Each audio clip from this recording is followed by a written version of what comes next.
bela, bileceksin sen mutlu. Kaçamam yalnızlık. Her şey yalandı, bir can kaldı. Verecek sana tövbesi olmayan günahkardı. Yerin olmayan insan buyurup atar mıydım? Adım adım hatırladım, bir sen vardın, beni bana mahkum edip bıraktın. Mum misali rüzgara sönecek. Umutlarımı gördüm.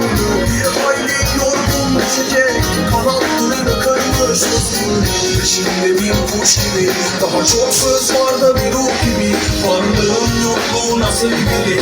Dört yanım dertlerle çevrili ama hiç pişman Değilim senin olmaktan, seni olmak.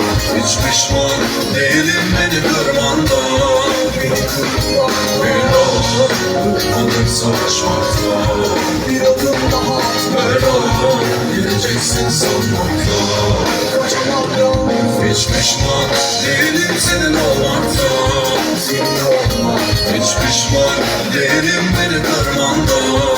Beni kırmak. Bir daha bıkmadık savaşmaktan. Bir adım daha at. Bela, bileceksin sanmaktan. Kaçamam yalnızlık.